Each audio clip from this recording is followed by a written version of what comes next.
You were listening to chartingwealth.com for Friday the 30th of June, 2017, the last trading day of June. Well, we see everything down for the day as we expected from our big charts.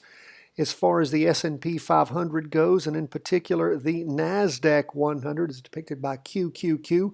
We also see gold is down 0.5%, and 0.84% down is TLT, the 20-year bond fund. So let's jump right into the weekly charts. First on the S&P 500, also have an update for you at the end of this broadcast about our Bitcoin chart. We'll be having that training coming out to you very shortly.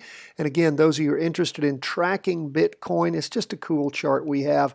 It uses a true strength index rather than our price percent oscillator and our derivative oscillator. We found that that worked better. So we'll tell you a little more about that at the end and how you can get it. Of course, first and foremost, you have to be a subscriber. It doesn't cost anything. Go to chartingwealth.com. Let's jump right into the S&P 500.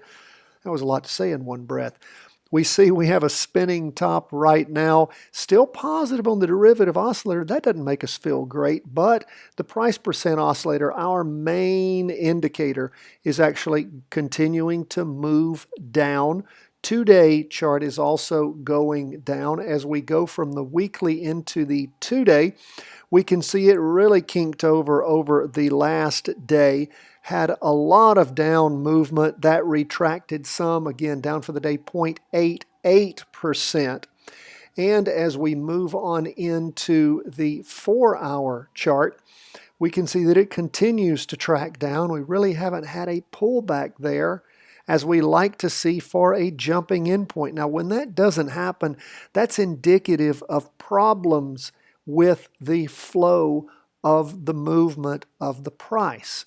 We like to see things backtrack on our 4-hour chart and then move back over going down. You know that we also are happy to look at the 2-hour chart. The problem with a 2-hour chart is that, again, it's such a short chart, you can get false positives and false entry points. Your pullbacks are much shorter. And again, we like to track things that track easily and correctly, and not everything's trackable all the time. Some things are never trackable. But for the record, we do see that we had some plunging down movement throughout the course of the day on the 29th. We're in a confirmed down move on the charts. Again, on SPY, it is down on both the weekly and the 2-day chart. You know what our rule is when we have a weekly vertical crossover going down. It seems to work time and time and time again. It doesn't always. It didn't work when the weekly vertical crossover crossed over going down back on the week. Well, let's see, back on. We're going to have to go back to that weekly chart. Didn't work on the Qs most recently, but you can have false positives as we had a crossover going up on the week ending the 2nd of June. It crossed over and then immediately crossed back over going down. So our weekly vertical crossovers don't always work, but when you look back on the charts, you can see that time and time and time again, they work over and over and over and over. Occasionally, you'll have falses, but what you'll do is, again, you'll follow the rules that we have. You watch where the charts are at 10:30 on that Monday morning, and we do have a great training online to tell you more about that. And it's about weekly vertical crossovers. You can find that under the vertical crossover training at the website, chartingwealth.com. But what we see going on now is it does appear that the market has been topping off and moving down. That's where we are on the S&P 500. Down like the big chart is telling us for the day on Thursday going into Friday. What's really down? Well, the chart that was really up the day before on Wednesday, on Thursday, really down was the Qs, down 1.74%. And you say, why are things oscillating so much? It's the summertime trading zone. A lot of the volume goes out of the market and we have these kinds of swings. We keep telling you that old adage, sell in May and go away, live to trade another day.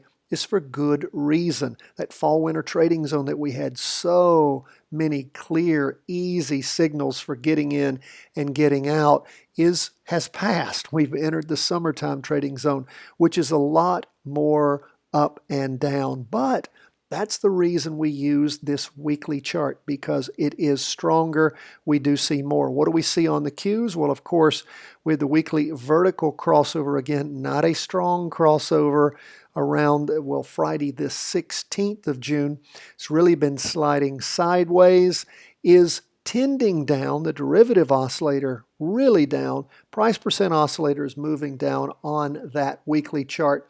As we move into the 2-day chart, you can see what happened after the weekly vertical crossover. We had that market moving up over the next 4 days, actually 6 days, and then started crossing over, going down the last 3 days. The 2-day chart ending on the 28th and the first day of the latest 2-day chart ending on the 29th. We still have one more day on that.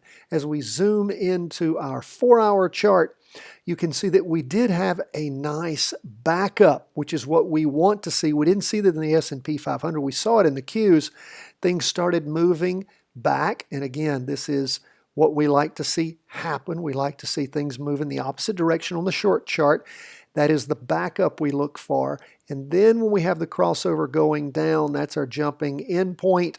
And of course, we have had nice down movement since then, somewhere, around 138. Down to about 127, all the way down to 126.40 at the low. So again, moving the way we like things to move. And remember, the nice thing about being someone who doesn't have to trade on Wall Street, I mean, you're a professional trader, you have to move things. We don't. We can wait for the perfect chart on the perfect day. You don't have to force these charts. In fact, you should not. You don't have to trade unless the chart is perfect. And that's what you need to wait for, my friends, because when you lose money and get hammered, it's so much harder to win it back. That's why we love these weekly vertical crossovers, because they so help us in being able to gauge what's really going on. Remember, we are trend followers. We are not forecasters. We let somebody else try to prognosticate. You know, you can try to read the bird entrails and the stars and the crystal ball. We want to see which way the charts are going and ride them in that direction. What do we see going on TLT? It was down for the day 0.84% on that weekly chart. We can see that over the course of this last week, we have had a big fall off. As we zoom in closer and tighter, we see on that 2-day chart, we broke our 2-day trend line. We talked to you about getting out back then around the 28th or before on the 27th when we started moving through that. We've definitely crossed down even lower, getting ready to cross over on the 2-day chart. There's no trade here. We told you to exit that trade and that profit that you had made since that beautiful run-up occurred. So we are waiting to see, of course, at some point if we have a weekly vertical crossover going down. Hasn't happened yet. May happen in the future. We will wait for that. But again, we'll just continue to watch as the bonds settle out. Now back to our weekly chart and look at our last ETF, Exchange Traded Fund. This is gold. It tracks gold at 10% of the cost of gold. What do we see going on there?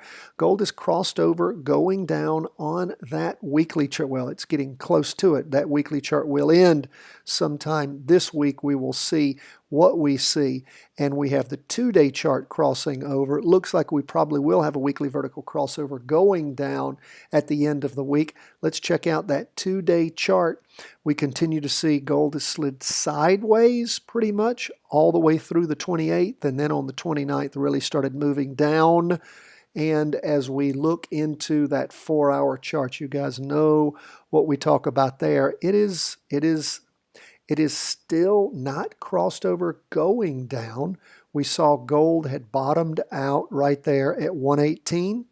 It then moved up to around 118.75, then back down, and we saw gold in the morning drop and pick up a little in the afternoon, down for the day 0.49%. Looks like gold is trying, as we look back on this 4-hour chart, to find a bottom somewhere around 118.20 or so.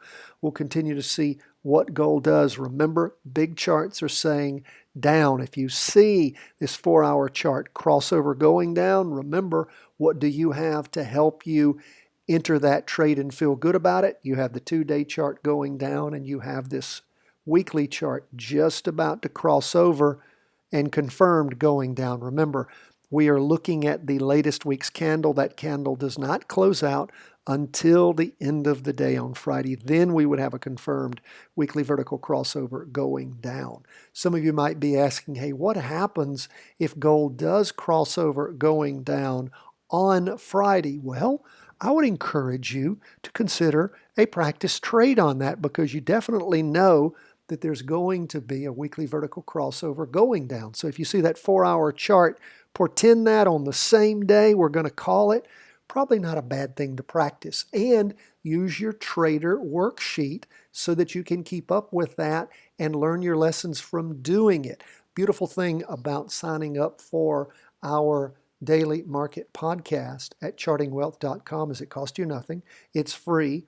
With it, you get our How to Read a Stock Chart video. You get the layout that we use at freestockcharts.com. You get the trader worksheet I was just talking about that allows you to track your trades and to learn your lessons and to take notes as you're going through a trade, so that you've got this wonderful collection of all those notes to go back on and remember what it is you learned, so you don't have to learn it again in trading these different ETFs, from gold to bonds to the S&P 500 to the NASDAQ 100, the tech stocks. So that's what it's all about. Now, lastly, we had said that we are getting ready to show you the cool chart that we have found. I'm going to call that up, give you a little hint of it.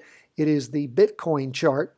It uses a true strength index, and it is really a cool chart. We worked on trying to identify this to help you see when Bitcoin is moving up and down. Those of you who are interested in it, it is, it doesn't lend itself yet to being able to have a derivative market in Bitcoin, but it is interesting to learn, to track, and to see just what's going on with it. We're going to be sharing that with you, but you have to be a subscriber to the daily market review in order to receive this information. We're also going to share this chart with everybody that we do send it out to. So again, sign up. We'll let you know when that's going to be available very soon. Thank you so much for being with us. Hope you are enjoying practice trading, learning to read these charts. My friends, it is all about trend following. It is all about being able to read these charts, learning this knowledge, practicing 10 minutes a day, filling out that daily market worksheet 4 days a week and the weekly market worksheet once a week, doing practice trades, keeping up with those on your trade worksheet.